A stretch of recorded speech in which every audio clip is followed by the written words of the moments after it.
വീട്ടിൽ നിന്ന് ഇറങ്ങിപ്പോയി ഈ കല്യാണം മുടക്കാനും മാത്രം നമ്മൾ എന്ത് ദ്രോഹ അമൃതയടുത്തോട് ചെയ്തതെന്ന് ചോദിക്കണം. അമൃതയുടെ ദേഷ്യം എന്നോട് മാത്രാണ് സർ. എന്നെ കണ്ണീര് കുടിപ്പിക്കാൻ വേണ്ടിയാ അമൃതയുടെ ഓരോ നീക്കവും നടത്തിയത്. സാർ ഒന്നും ചോദിക്കണ്ട. പറ്റില്ല. എനിക്കറിയണ്ടേ എന്തൊക്കെയാ ഉള്ളിൽ വെച്ച് ഇങ്ങനെയൊക്കെ കാണിച്ചു കൂട്ടുന്നെന്ന് എനിക്ക് അറിഞ്ഞേ പറ്റൂ. ഐശ്വര്യടുത്താണ് ഇത് കാണിച്ചിരുന്നെങ്കിൽ അത് മനസ്സിലാക്കായിരുന്നു. പക്ഷേ അമൃതയടുത്തി ഞാനും താനും ഒക്കെ അമ്മയുടെ സ്ഥാനം കൊടുത്ത് ബഹുമാനിക്കുന്ന അമൃതയടുത്തി എന്തിനിതൊക്കെ ചെയ്യുന്നു? അതിന് ഉത്തരം കിട്ടിയേ പറ്റൂ. അതെ, എല്ലാത്തിനും ഉത്തരം കിട്ടണം. ഞാൻ ചോദിച്ച് ഇതിനൊക്കെ ഉത്തരം കണ്ടുപിടിക്കും. എന്തായാലും എന്നോടുള്ള ദേഷ്യത്തിന് കാരണം അത് വളരെ വലുതാ. അതെനിക്ക് ഉറപ്പാ. അതുകൊണ്ടാ ആ പാതിരാത്രി തന്നെ ഏട്ടത്തി വീട്ടിൽ നിന്ന് ഇറങ്ങിപ്പോയത്. അതായത് രാത്രി എന്തെങ്കിലും അപകടം അമൃതയടുത്തേക്ക് വന്നാലും സാരമില്ല, താലികെട്ട് നടക്കരുത്. അങ്ങനെ ചിന്തിച്ചിറങ്ങി പോണമെങ്കിൽ എന്തോ ഗുരുതരമായ തെറ്റ് എന്റെ ഭാഗത്തുനിന്ന് ഉണ്ടായിരിക്കണം. അതെന്താണെന്ന് എനിക്കറിയണം. ഞാനത് ചോദിച്ചിരിക്കും. ഉത്തരം പറയിച്ചിട്ട് എനിക്ക് സമാധാനാവൂ. സമയം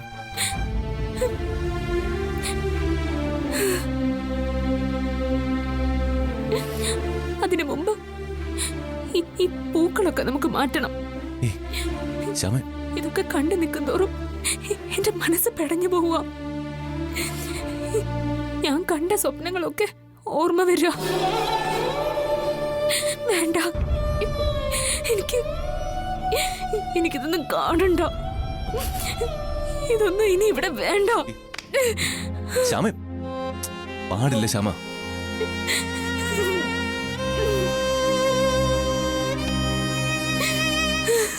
എത്ര സങ്കടം വന്നാലും നമ്മൾ ദേഷ്യം കാണിക്കരുത്. പാവം ആ പൂക്കൾ എന്ത് പഴച്ചു. നീ എല്ലാ ദിവസവും ഭഗവാന്റെ മുന്നിൽ അർപ്പിക്കുന്നത് ഈ പൂക്കളല്ലേ ശ്യാമ? അതിനിങ്ങനെ വേദനിപ്പിക്കാതെ. സങ്കടം കാരണം എന്റെ തിരിച്ചറിവൊക്കെ പോയതുപോലെ തോന്നുന്നു സർ. അതുകൊണ്ട് പറഞ്ഞു പോയതാ. ശരിയാ, ഈ പൂക്കളൊക്കെ എന്നോട് എന്ത് ചെയ്തു? ഈ കരച്ചില് തീരാൻ എത്ര ദിവസം വേണമെന്ന് എനിക്കറിയില്ല സർ. സാരമില്ല ശ്യാമേ, എത്ര വേണമെങ്കിലും കരഞ്ഞോ. ആ കണ്ണീര് തടയാൻ ഞാനിവിടെ ഉണ്ട്. എടോ, നമ്മുടെ ദിവസങ്ങൾ വരാനിരിക്കുന്നതേ ഉള്ളൂ. താൻ ടെൻഷൻ ആവാതെ. എത്രയെന്ന് വെച്ചിട്ടാ?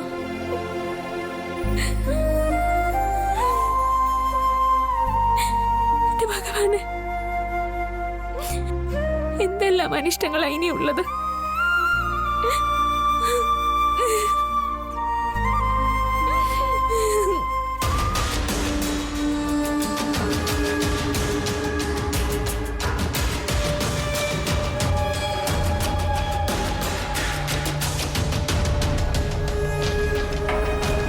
മമ്മി, അവിടെ ചടങ്ങ് മുടങ്ങിയില്ലായിരുന്നെങ്കിൽ എന്തൊക്കെയായിരുന്നു സംഭവിക്കുക?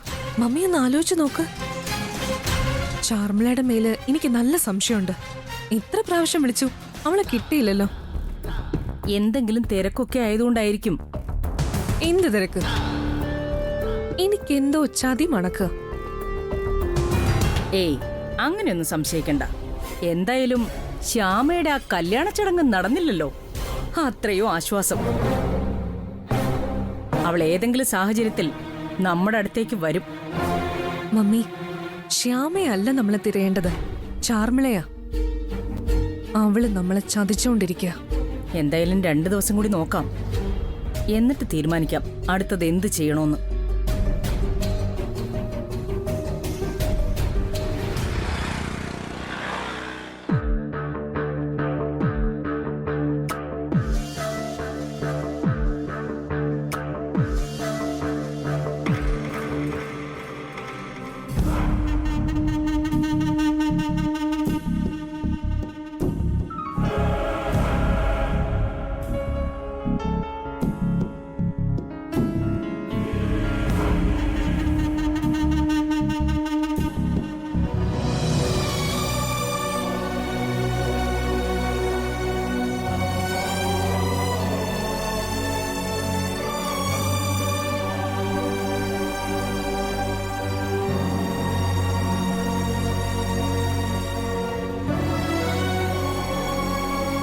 അമൃതെടുത്തി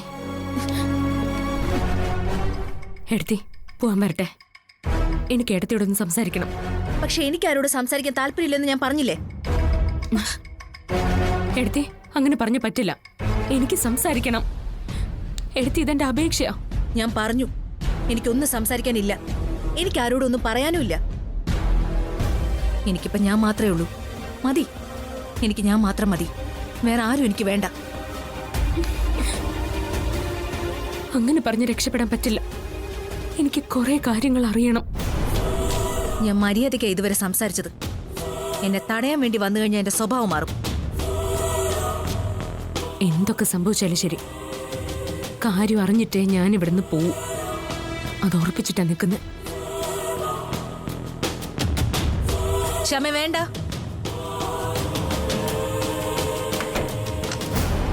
ക്ഷമ വേണ്ട.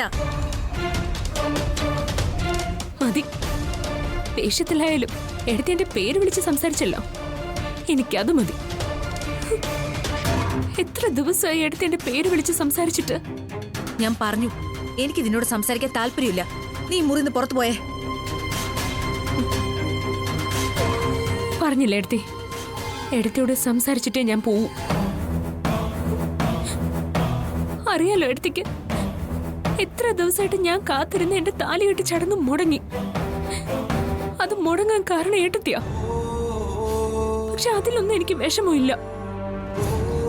എന്നെ വിഷമിപ്പിക്കുന്നത് ഏട്ടത്തിയുടെ അകൽച്ചയാ. താലികെട്ട് ചടങ്ങ് നടന്നു കഴിഞ്ഞിട്ട് ഏട്ടത്തിയോട് ഇതെല്ലാം ചോദിക്കാന്നാ ഞാൻ ഓവിൽസാരൻ കരുതിയിരുന്നത്. പക്ഷെ ഇന്ന് ഞങ്ങളുടെ രണ്ടുപേരുടെയും സ്വപ്നം തകർന്നു. ഇനി എന്തായാലും എനിക്കറിയണം,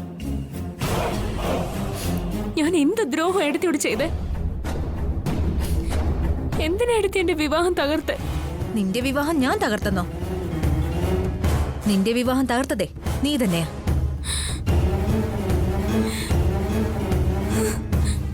എന്നുവെച്ചാ എല്ലാത്തിനും പുറകില് നീ തന്നെയാണെന്ന്.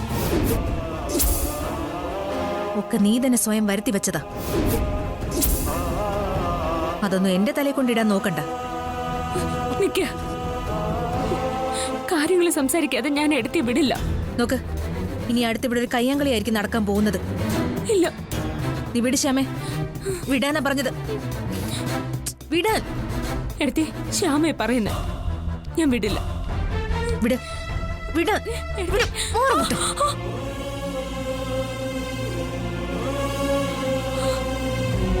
പറഞ്ഞ മനസ്സിലാവില്ലേ നിനക്ക്?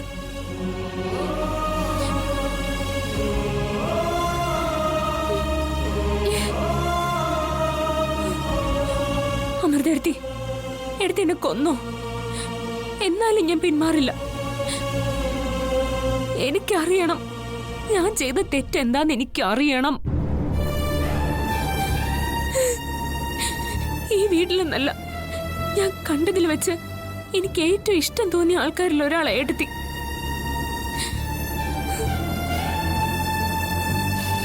വലിയ പ്രായവ്യത്യാസമൊന്നും ഇല്ലെങ്കിലും എന്റെ അമ്മയുടെ സ്ഥാനമാണ് ഞാൻ എടുത്തിക്ക് തന്നിട്ടുള്ളത്. എടുത്തി പ്ലീസ്, ഞാൻ ആ കാല് പിടിക്കാം. എടുത്തി കാര്യങ്ങളൊക്കെ ഒന്ന് തുറന്നു പറ.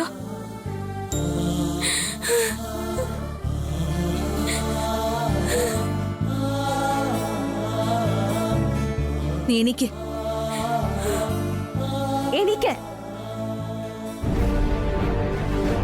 നീ എന്താ പറഞ്ഞത്? എനിക്ക് നീ അമ്മയുടെ സ്ഥാനം തന്നിരുന്നേന്നോ? എടുത്തിക്ക് അതിൽ സംശയമുണ്ടോ? ഞാൻ അമ്മയുടെ സ്ഥാനത്താണെങ്കിൽ നീ എന്തിനാ നിന്റെ ഈ അമ്മയെ വഞ്ചിച്ചത്? അശ്വതി നീയും തമ്മിലുള്ള ബന്ധം എന്താ?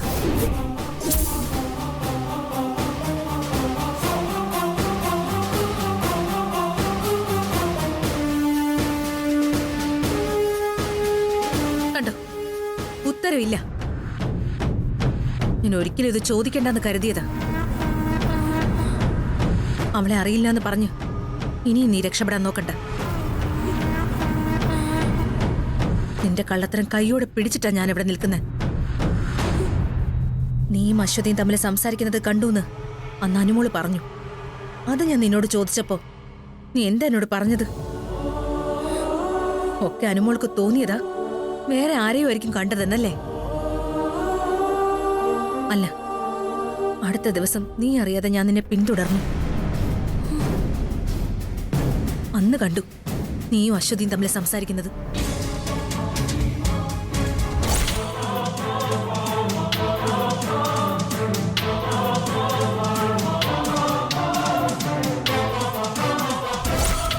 കള്ളി, പേരും കള്ളി. അമ്മയുടെ സ്ഥാനമാ പോലും എനിക്ക് തന്നിരിക്കുന്നേ. നീയോട്ട് ഒത്തു നോക്കുമ്പോ ആ ഐശ്വര്യ എത്രയോ ഭേദ.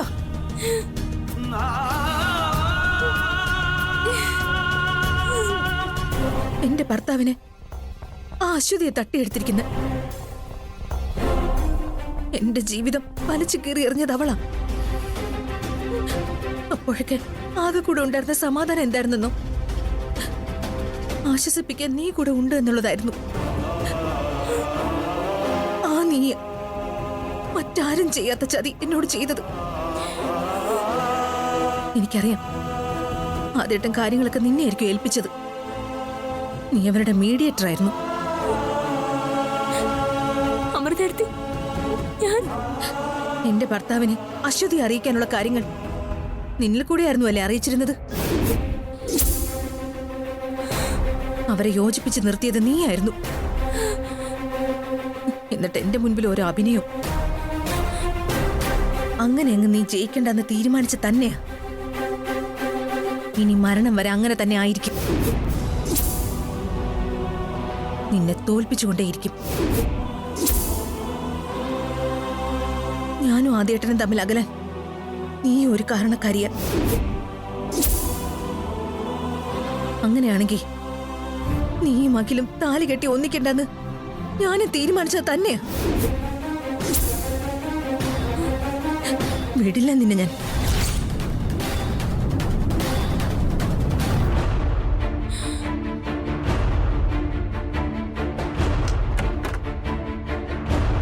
അമൃതേടത്തി,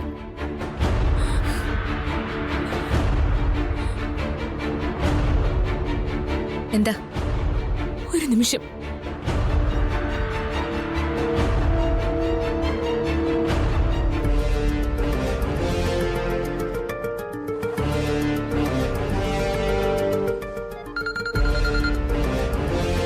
ഹലോ, ഞാൻ ശ്യാമയോ? ആ ശ്യാമ പറഞ്ഞോളൂ.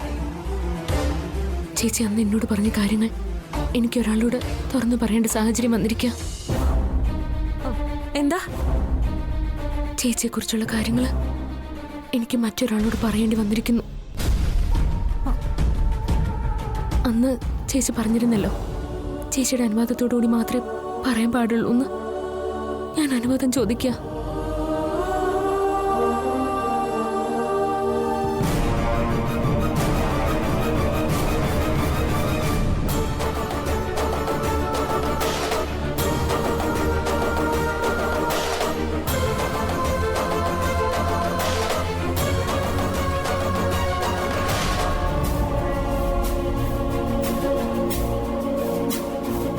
എഴുതി, നമുക്കൊരിടം വരെ പോണം. എവിടാന്ന് വെച്ചാ നീ പോയിക്കോ, എന്നെ വിളിക്കണ്ട. ഏട്ടത്തിയും വരണം, വന്നേ പറ്റൂ.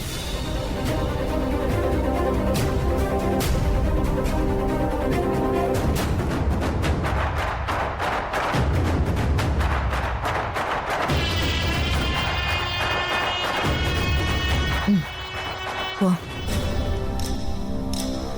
ജഗൻജിയുടെ ഡ്യൂട്ടി ജഗൻജി വൃത്തിക്ക് ചെയ്തില്ല, അതാ കുഴപ്പം. അല്ലെങ്കിലേ ശ്യാമ ഇപ്പൊ റിമാൻഡ് കസ്റ്റഡിയിൽ ഇരിക്കുമായിരുന്നു.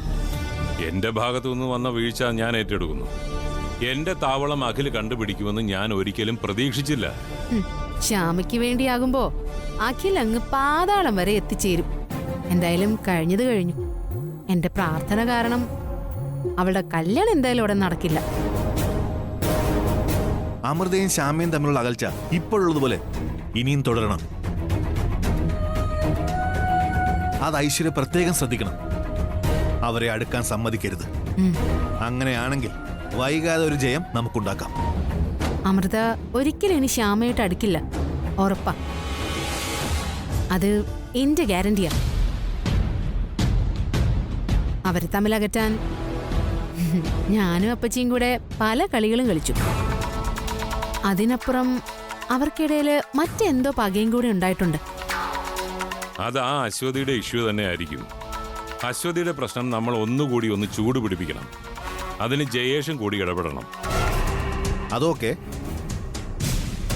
പക്ഷേ അതിനും മുകളിലൊരു നീക്കമാ എന്റെ മനസ്സിൽ പെട്ടെന്ന് വരുന്നേ. അതെന്താ സർ? നമ്മൾ മാത്രമല്ല, ഒരു നാട് തന്നെ വർമ്മ ഫാമിലിക്കും ശ്യാമയ്ക്കും മകലിനൊക്കെ എതിരാകാനുള്ള ഒരു കളി. ചിലപ്പോഴേ വർമ്മയുടെ കമ്പനി തന്നെ ജനക്കൂട്ടം കത്തിച്ചു കളയാനുള്ള ഒരു കളി. ആ അവസരം ഉണ്ടാക്കിയെടുക്കുന്ന കാര്യമാ ഇപ്പൊ എന്റെ തലയില്. ആശയം എന്താണെന്ന് പറയൂ. മായം ചേർക്കൽ. എന്താ? വർമ്മ സ്പൈസസിൽ മായം ചേർക്കൽ. അങ്ങനെ ഒരു വാർത്ത വരണം.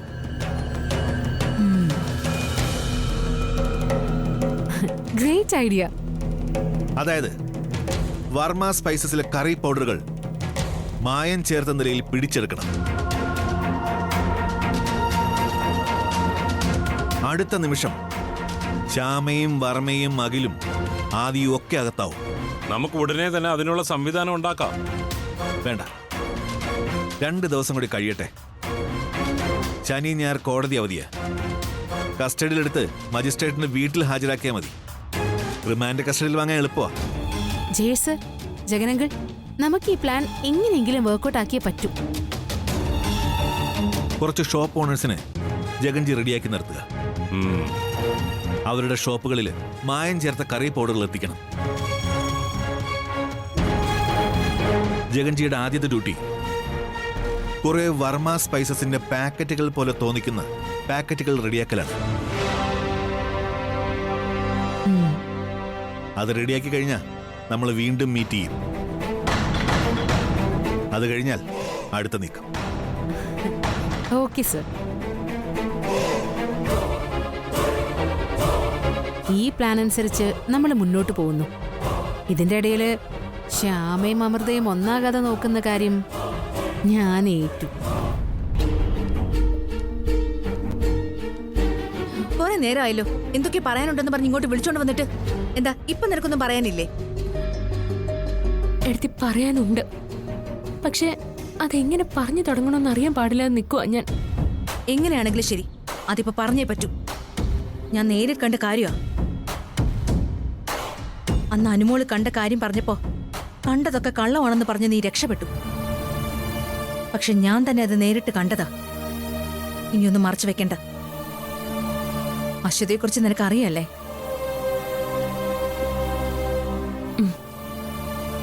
അറിയാം, എല്ലാം അറിയാം.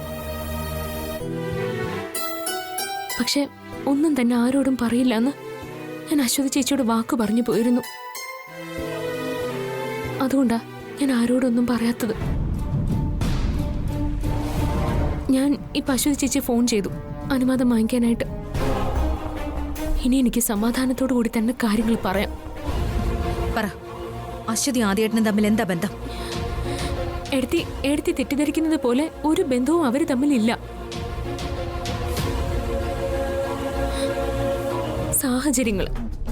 സാഹചര്യങ്ങളൊക്കെ വെച്ച് നമ്മൾ ആദ്യേട്ടനെ സംശയിച്ചതാ. ആദ്യേട്ടന് അശ്വതി ചേച്ചി അറിയാം, അത് സത്യോ.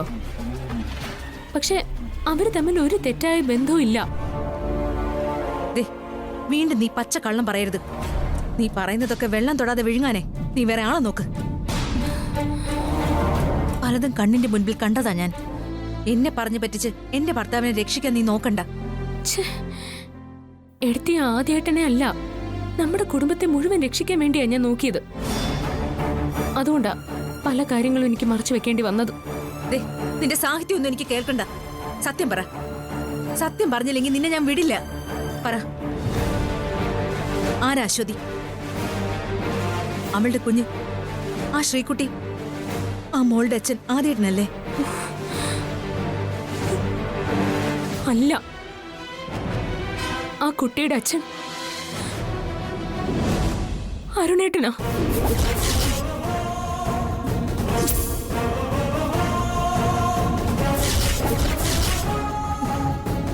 ശ്യാമേ ശ്യാമേ എന്താ നീ പറഞ്ഞേ? അതേ എടുത്തി, ആദ്യേട്ടനുമായിട്ടല്ല, നമ്മുടെ അരുണേട്ടനുമായിട്ടാ അശ്വതി ചേച്ചിക്ക് ബന്ധമുള്ളത്. ആ ശ്രീകുട്ടി അവൾ അരുണേട്ടന്റെ കുഞ്ഞാ.